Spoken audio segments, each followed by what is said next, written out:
Hello welcome to Varna's kitchen tales. ഇന്ന് നമ്മൾ ഒരു നാടൻ ചെമ്മീൻ റോസ്റ്റ് ആണ് ഉണ്ടാക്കുന്നത്. നല്ല തേങ്ങാപ്പാലും കുരുമുളകും ഒക്കെ ചേർത്തിട്ടുള്ള വളരെ ടേസ്റ്റി ആയിട്ടുള്ള ഒരു ചെമ്മീൻ റോസ്റ്റ് ആണ്. അപ്പോൾ നമുക്ക് വീഡിയോ കണ്ടിട്ട് വരാം. ഏകദേശം 400 ഗ്രാം ചെമ്മീൻ ഞാൻ ഇവിടെ എടുത്തു വെച്ചിട്ടുണ്ട്. ഇത് തോടൊക്കെ കളഞ്ഞതിന് ശേഷമുള്ള ഒരു അളവാണ്. ഇത് പ്രോപ്പറായിട്ട് ക്ലീൻ ചെയ്യണം. അതിലെ നാരൊക്കെ വലിച്ചു കളയണം. എന്നിട്ടേ അത് യൂസ് ചെയ്യാവൂ. ഇതിലേക്ക് 1 ടീസ്പൂൺ ഉപ്പ്, 1/2 ടീസ്പൂൺ മഞ്ഞൾപ്പൊടി, 3/4 ടേബിൾ സ്പൂൺ എരിവുള്ള മുളക് പൊടി, 1 ടീസ്പൂൺ വിനാഗിരി, ഇത്രയും ഒഴിച്ചു കൊടുത്തിട്ട് ഒന്ന് സ്പൂൺ കൊണ്ടോ അല്ലെങ്കിൽ കൈ വെച്ചോ നന്നായിട്ടൊന്ന് മിക്സ് ചെയ്ത് യോജിപ്പിച്ചെടുക്കുക. നന്നായി മാരിനേറ്റ് ചെയ്ത ശേഷം അരമണിക്കൂർ ഒന്ന് ഇത് മാറ്റി വെക്കുക. ആ സമയം കൊണ്ട് മസാല നന്നായിട്ട് പിടിച്ചു കിട്ടും. അരമണിക്കൂർ കഴിഞ്ഞാൽ നമുക്കിതൊന്ന് വറുത്തെടുക്കാം. ഒരു 3-4 ടേബിൾ സ്പൂൺ വെളിച്ചെണ്ണ ചൂടായ ഒരു പാനിലേക്ക് ഒഴിച്ചു കൊടുക്കുക. എണ്ണ നന്നായിട്ട് ചൂടായി കഴിഞ്ഞാൽ നമുക്ക് മീഡിയം ഫ്ലെയിമിൽ വെച്ചിട്ട് ചെമ്മീൻ ഇട്ട് കൊടുക്കാം. ഇത് 2 ബാച്ചായിട്ട് നമുക്ക് ഫ്രൈ ചെയ്തെടുത്താൽ മതി. ഏകദേശം ഒരു 3 മിനിറ്റ് നേരം 2 സൈഡും വറുത്തെടുത്താൽ മതിയാവും.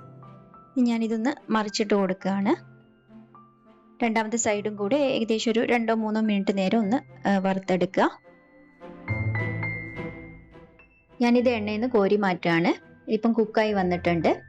ഇനി ഒരുപാട് നേരം ഇതിങ്ങനെ കുക്ക് ചെയ്തുകൊണ്ടിരിക്കരുത്. സമയം കൂടുതൽ വെച്ച് കഴിഞ്ഞാൽ ഇതൊരു റബ്ബർ പരുവത്തിലേക്ക് മാറും. അതിൻ്റെ സോഫ്റ്റ്നെസ് ഒക്കെ പോയി പോവും. ബാക്കി ചെമ്മീനും കൂടെ നമുക്ക് ഇതിലേക്ക് ഇട്ട് കൊടുക്കാം. ആദ്യത്തേത് ചെയ്ത പോലെ തന്നെ ഇതൊന്ന് വറുത്തെടുത്താൽ മതി. അപ്പോൾ ഞാനിതെല്ലാം ഇവിടെ വറുത്ത് ഇങ്ങനെ ഒരു പ്ലേറ്റിലേക്ക് മാറ്റി വെച്ചിട്ടുണ്ട്. ഈ വെളിച്ചെണ്ണയിൽ നേരത്തെ വറുത്തതിൻ്റെ ബാക്കി കുറച്ച് പൊടികളൊക്കെ ഉണ്ടാവും. അതൊക്കെ ഒന്ന് മാറ്റി കൊടുത്തിട്ട് സെയിം ഓയിൽ തന്നെ വെച്ചിട്ട് നമുക്ക് ബാക്കി കുക്കിംഗ് നടത്താം. ഇതിലേക്ക് ആവശ്യത്തിന് വേണമെങ്കിൽ കുറച്ചുകൂടെ ഒന്ന് വെളിച്ചെണ്ണ ഒഴിച്ചു കൊടുക്കുക. എന്നിട്ട് ഇതിൽ തന്നെ കുക്ക് ചെയ്താൽ മതി. വെളിച്ചെണ്ണ നന്നായിട്ട് ചൂടായി വന്നാൽ 1 ടീസ്പൂൺ കടുക് ഇട്ടിട്ട് ഒന്ന് പൊട്ടിച്ചെടുക്കുക.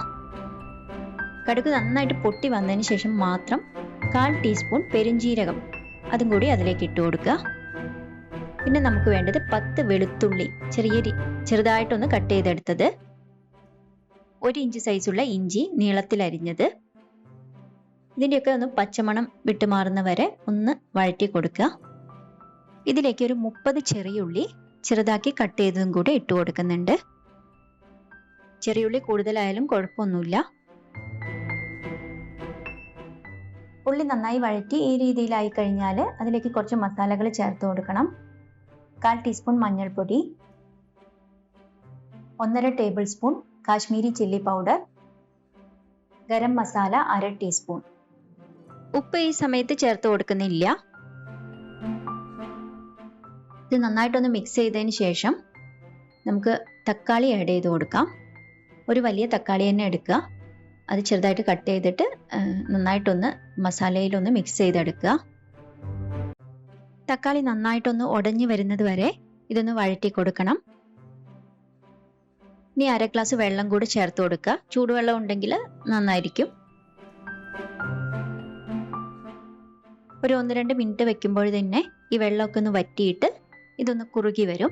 ഈ സമയത്ത് നമുക്ക് ആവശ്യത്തിന് ഉപ്പും കൂടി ചേർത്ത് കൊടുക്കണം. ഈ ഒരു രീതിയിലായി കിട്ടിയാൽ നമുക്കിനി തേങ്ങാപ്പാൽ ആഡ് ചെയ്ത് കൊടുക്കണം.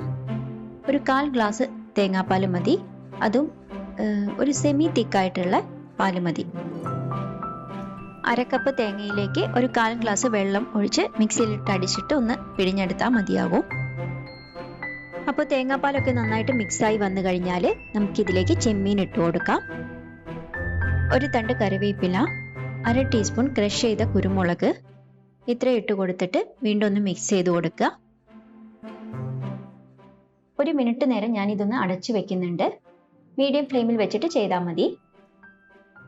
അവസാനമായിട്ട് ഇതിലേക്ക് ചേർക്കാൻ പോകുന്നത് വിനാഗിരിയാണ്. 1/2 ടീസ്പൂൺ വിനാഗിരി ചേർത്തിട്ട് മിക്സ് ചെയ്ത് കൊടുക്കുക. ഉപ്പോ കുരുമുളകോ എന്തെങ്കിലും വേണമെങ്കിൽ അതും ആഡ് ചെയ്ത് കൊടുക്കാം. അപ്പോൾ ചെമ്മീൻ റോസ്റ്റ് ഇവിടെ റെഡി ആയിട്ടുണ്ട്. ഫ്ലെയിം ഓഫ് ചെയ്ത് കൊടുക്കുക. വളരെ ടേസ്റ്റി ആയിട്ടുള്ള ഒരു ചെമ്മീൻ റോസ്റ്റ് ആണ്. എല്ലാവരും ഒന്ന് ട്രൈ ചെയ്ത് നോക്കുക. അതുപോലെ തന്നെ വീഡിയോ ഇഷ്ടമായെങ്കിൽ ലൈക്ക് ചെയ്യണം. അതുപോലെ ചാനൽ സബ്സ്ക്രൈബ് ചെയ്യാത്തവരാണെങ്കിൽ തീർച്ചയായും ഒന്ന് സബ്സ്ക്രൈബ് ചെയ്യുക. തൊട്ടടുത്തുള്ള ബെല്ലൈക്കൺ പ്രസ് ചെയ്ത് അതിൽ ഓൾ എന്ന ഓപ്ഷനും കൂടി ഒന്ന് എനേബിൾ ചെയ്ത് വെച്ചേക്കുക. പുതിയൊരു വീഡിയോയുമായി വീണ്ടും കാണാം. ബൈ.